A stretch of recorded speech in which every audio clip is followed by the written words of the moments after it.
Hollywood Star Playhouse. Tales of suspense, thrills, adventure by Hollywood's finest writers with Hollywood's top stars.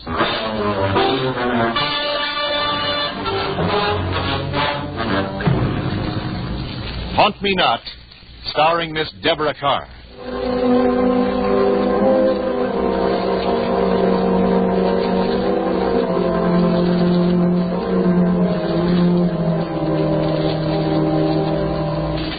What's so frightening about a girl driving her car across the continent? Well, suppose I do have a flat tire or something goes wrong. Why, Janice, you can just charm some man into helping you out. Men are your best cards, my dear. Until it comes to murder. I hadn't the slightest worry or premonition when I swung my convertible west onto Highway 11 out of New York. At Harrisburg, I picked up the turnpike and headed toward Pittsburgh in an early dinner. It began to rain when I switched to Route 40 for Columbus, Ohio. About an hour outside Columbus, I pulled into a typical, friendly little roadside eating place for some coffee. There was only one vacant stool at the counter. Yes, ma'am.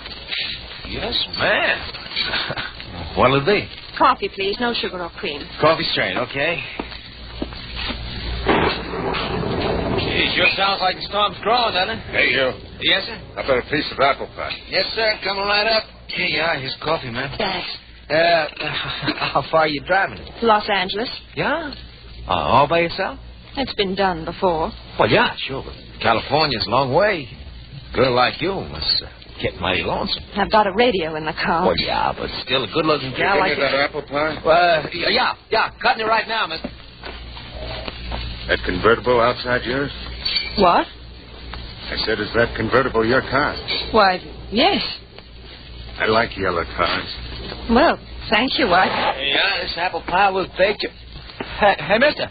Wait, here's your pie. I changed my mind. Yeah, but the hamburger at 50 cents. I left it on the counter. Gee, I get more characters in here. Hey, you notice that red beard on? No. What's a guy want with scraggly whiskers unless he's in the movies or something? Huh? Well, what do you think? Well, it ain't just as though he needed a shave. Boy, some character. You know something? How much was the coffee? What? Oh, dime. But now look, baby, if I was you traveling alone at night... Here you are. Good night. No, well, hey, wait a minute. What's the matter? I say something? Good night. Okay. Give my regards, L.A.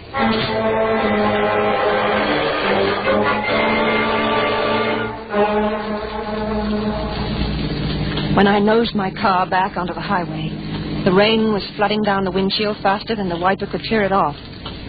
About 10 minutes after leaving the cafe, I happened to glance into my rear vision mirror. Staring back at me from the rear seat was a face with a red beard.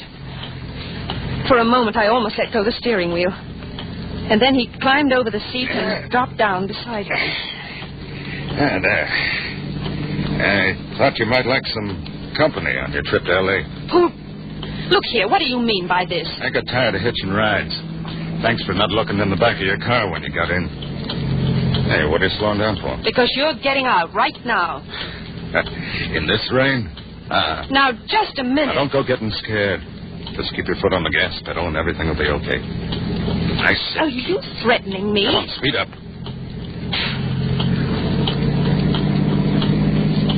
That's better. Miss Horton. No, you found the registration slip. That's right. Gotta keep that glove compartment locked. Janice Horton. Let's make it Janice, huh? Let's keep moving. I'm not really going far. No? How far? Just to Columbus. You told that counter jerk it was L.A. Well, it's not. I'm staying with friends in Columbus. We're almost there now. Yeah, I know. Too bad about your friends, though, isn't it? Why do you say that? Because you're going to have to disappoint them. You ain't stopping in Columbus. I certainly am. You can't prevent me. You want to find out, baby?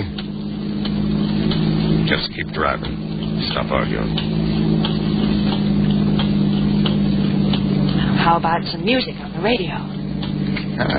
Now you're acting the way I like. Sure, go ahead. Little music will keep you from sitting here wondering what... Dispatches from Korea and the truce headquarters at Panmunjom. And now for news nearer.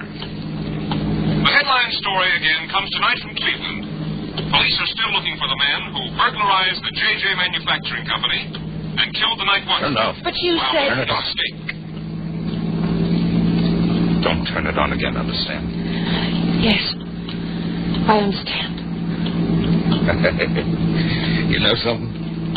You're real good looking when you're scared. Yeah, I think we're going to get along okay, real okay. Please, I need room to steer. What's the matter? I bet you've let guys get closer than this before.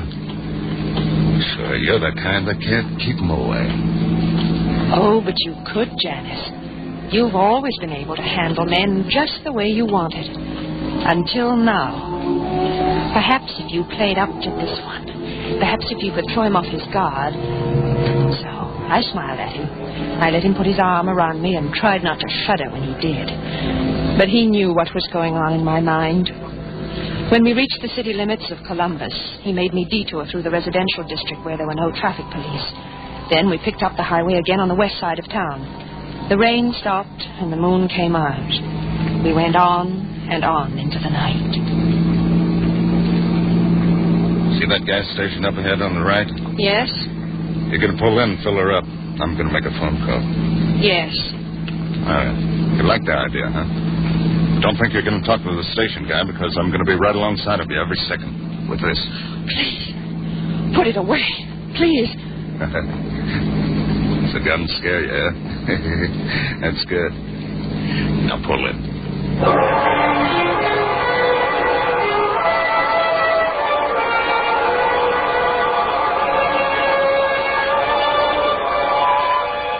While the station attendant filled the tank, the man with the red beard forced me to go to the telephone with him. He put in a long-distance call to some place named Emeryville in Kansas. He talked to somebody he called Doc. Yeah, I'll be there sometime tomorrow night. I'm hitching a ride with the dame. You'll see me. The yellow convertible with New York plates. The girl's name is Janice. Janice Horton. Took 14 gallons, man. That's $3. I have a credit card. Oh, then I'll write it up. Okay. By the way, are you done with this newspaper? Tomorrow night. Sure. You want it? Thank you very much. When the attendant gave me the charge slip, instead of writing my name, I scribbled 3 words. Help. Get police. As I handed it to him, the man with the beard grabbed my arm and took me back to the car. While he was climbing in beside me, my eyes raced over the front page of the paper. Yes, there it was, his picture, and the headline, Fugitive Killer. Silently, I prayed that the man at the gas station had seen the picture in the newspaper and recognized him. And please, oh, please let him read my charge slip. Too bad you had to go and get that paper.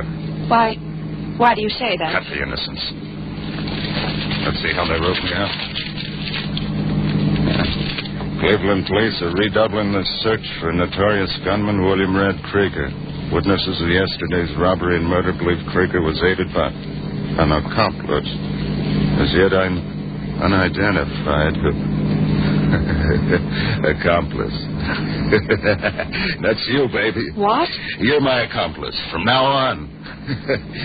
I can't let you get away from me now that you're wise, can I? Oh, you must be crazy. This is kidnapping, and when the police catch up with you... Yeah, sure. Supposing they don't. Oh, they will. We'll see. You know the town of Emeryville? No. It's right in the middle of Kansas, Route 40. Just a few houses, general store, and all-night garage. So we get there tomorrow night. We can't make it to Kansas by tomorrow night. Why not? Oh, I've got to sleep. I left New York this morning. I've been driving all day. I've got to get some rest. I told Doc I'd be in Emeryville tomorrow night. And it's going to be tomorrow night, see? Yes. Tomorrow night. You see, all you need is a boss. You've been looking for a guy like me all your life, baby. Come on, smile. Tell me I'm your dream guy. Oh, huh? you are. Not married, all right? You don't see a wedding ring, do you? No. Smart girl. Hey, what's so important for you out in L.A.? I'm going to spend my vacation out there with my sister. Were, baby, you were. Now something better's come along. Me. Hey, what's that? A motorcycle. Behind us? Right behind us. I think I raced him so you can hear his siren. No, you don't. So the police wouldn't catch up with you, Mr. Krieger. You're too Shut smart. up. Sorry. You're not giving me any Now, more listen, orders. as long as you feel this sticking in your ribs, I'm running things, see? Now, maybe this cop is just cruising, so no speeding, no swinging over the white line to get his attention, understand? Understand? Look up ahead, Mr. Krieger. See all those cars stopped there? Roadblock. Yes, roadblock. Turn around. Turn around. With that motorcycle right behind us. Okay, slow down and listen. This is what we're going to do. When the cops start looking in the car, I'm going to be asleep, see? I'm going to pull my coat up around my face, and you're going to tell them I'm sick, not to trouble me. I'm your husband, get it? It won't work. It's better. You won't be around to know it, baby. You see, if I go, you go first.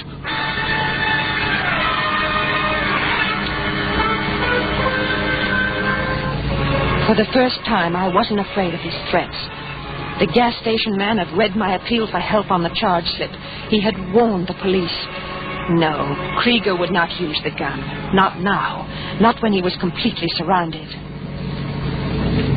As I slowed the car to a stop, I counted them. There were 8 officers. And I knew they were just waiting to take this killer off my hands. Now. Officer. All right, lady. Flick your headlights onto upper beam. What? Your headlights on the upper beam, please. This is a safety check. But listen. Disappointed baby, aren't you? Officer. Don't say it, baby, or so help me, I'll pull this trigger. Oh. That's fine. Now start up your car as fast as you can, and when the officer up ahead waves his arm at you, slam on the brakes and stop fast. Well, what's so funny, lady? Watch it. Nothing, officer. Nothing at all. Well, then, go ahead, please. But, officer... I said go ahead. Oh...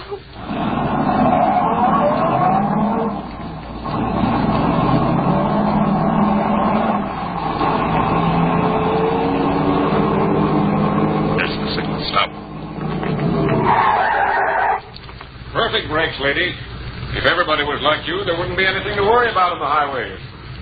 Okay, go on. Go on. Go ahead, lady.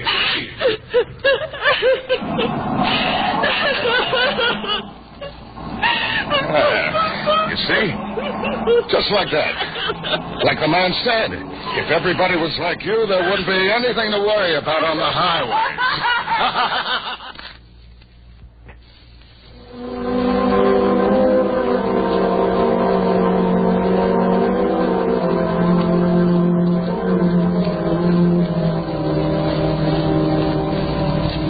This much I knew. The man who was forcing me to drive him across the country. Krieger, the man with the red beard, was a killer who was wanted, dead or alive. Perhaps sane, very possibly mad. When we'd reach Emeryville, Kansas, and he'd meet his friend Doc, my usefulness would be over, and he would dispose of me. But I drove on. Dayton, Indianapolis, St. Louis. Daybreak came, and noon, and night again. I cried from exhaustion. To sleep, oh, just to sleep. And then there was only numbness. Even Krieger began to crack under the strain. His head would drop forward, and then he would rouse himself and feel for the gun. If only he would doze off long enough. Because I had a plan. A desperate gamble, but... And then, west of Jefferson City, he did drop off to sleep. Quietly, cautiously, I reached to the dashboard and turned off the ignition. Hey, what's going on? Oh, the engine, something's wrong, I guess. What's the matter with it? Well, how should I know? I'm no mechanic. Right in the middle of nowhere. I'll pull over to the side of the road. Maybe you can find out what's wrong. That don't mean I can fix it. What I know about a car... Do you have any better suggestions? Look, baby, if this is something you've cooked up... Oh, stop it, will you? Get out and take a look at the engine. Yeah, sure. You're getting out, too. My finger's staying right on this trigger. Well, come on. If you're going to look at the engine, I've got to stay here to release the catch on the hood. It's on a spring. Unless I hold it. See? Here it is. Okay. Okay, but remember... Go on, open the hood. All right, but it raises on the other side of the car. He started to walk around the front of the car. His gun was ready, but so was I. He stepped in front of the right-hand headlight. Try the starter. I jammed my foot against the starter and stepped on the gas. I felt the car jolt over his body, and then I stopped to look back.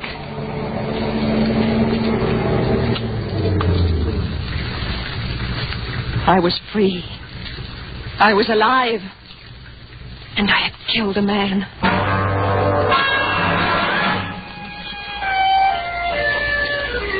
Late that night, I reached Kansas City. I wanted to go to the police and tell them. But tell them what? I had to think, and I was exhausted.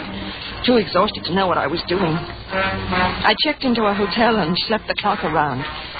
The next evening's paper said Krieger's body had been found. Now the police were searching for his accomplice. Yes, his accomplice.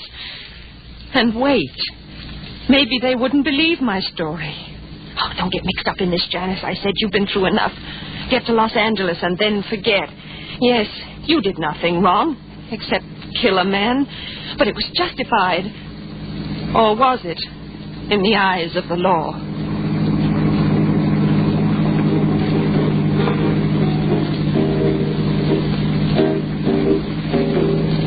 I left Kansas City that night and headed out across the Kansas plains, my only company, the car radio. Sometime past midnight, I ran into a heavy ground fog that swirled around the car like cotton batting. And then... it was a rear tire. Now what? At that time of night and all that fog, I might have to wait hours for help. There was nothing to do but to limp on to the nearest town. That town was Emeryville, the place where the man with the red beard was going to meet somebody. I remembered that Krieger had told me there was an all-night garage. I finally made out its sign blurring through the mist.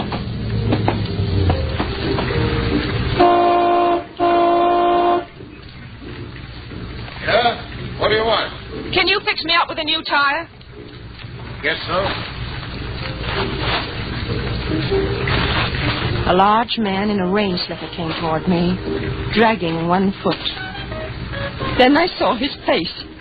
That same horrible, taunting face with the red beard.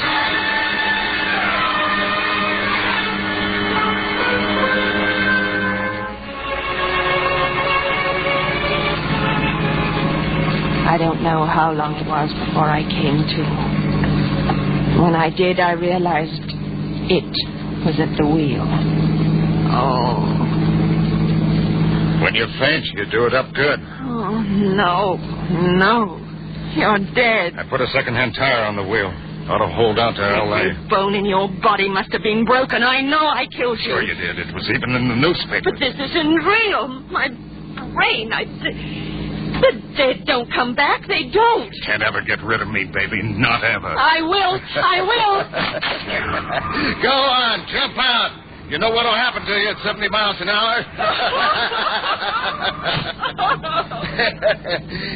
You see? You couldn't do it. I'll tell you again. You've got to die. Die. Okay, baby.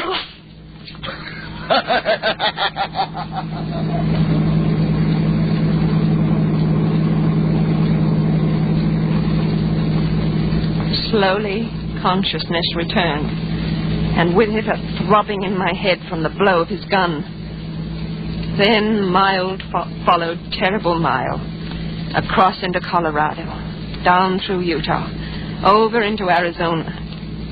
The car nosed into a small range town, almost deserted except for a few loafers standing in cafe doorways. Ahead of us was a lumbering cattle truck. We couldn't pass, but went slower. Stop! You fool! I dashed toward a man lounging against a street lamp. Help! Don't let him get me. How's that, ma'am? Get me to a policeman. Please, hurry. Oh, Easterner, ain't you? Out here we call him deputies. Oh, no, you're drunk. Oh, man. Hurry, my wife's trouble into this. She ain't no trouble. Just striking up a nice friendship. He's dead. I killed him, and now he's coming back. That a fact? Aye. Quite a talker, isn't he? Come on, Candy. No, let go of me. Mind if I take her the arm? She's getting kind of unsteady. Now, where to? Back to the car. No. I was kind of hoping you folks would be feeling thirsty. How about that? No, she's had enough already. Oh, can't hold the stuff, eh? Okay, Janice, you're going to drive. Oh, no, ain't that kind of chancy, friend. You'll be careful. I'll see to that. Maybe next time you can have a little fainter. Or maybe 2 or 3.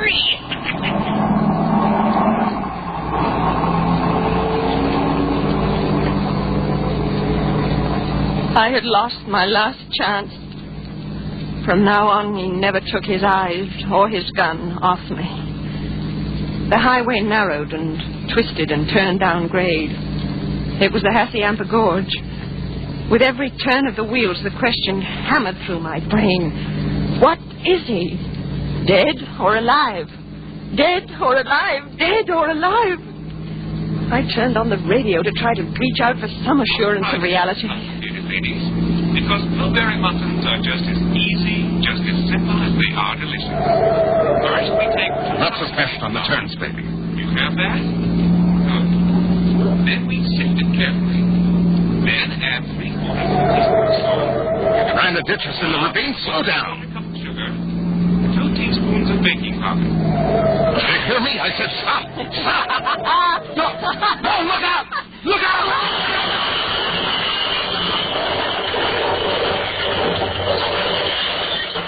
Slowly now. That's it. And now, ladies, all that's left for you to do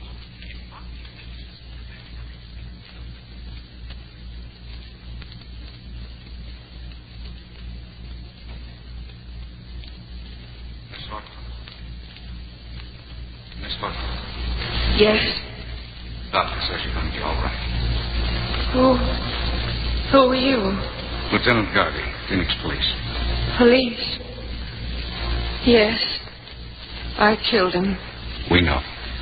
But he wouldn't die. He came back. I couldn't get away from him. He's haunting me. He won't anymore, miss.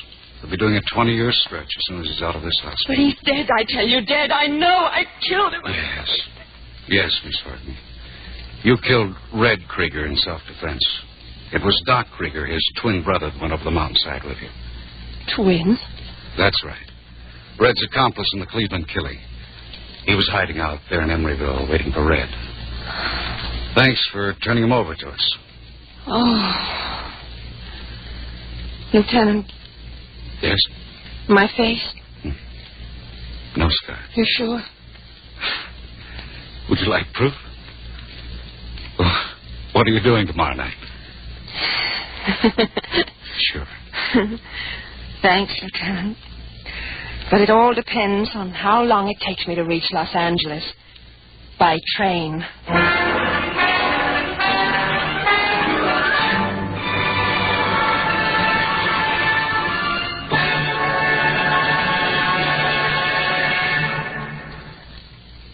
Deborah, please accept our thanks for that mighty fine performance.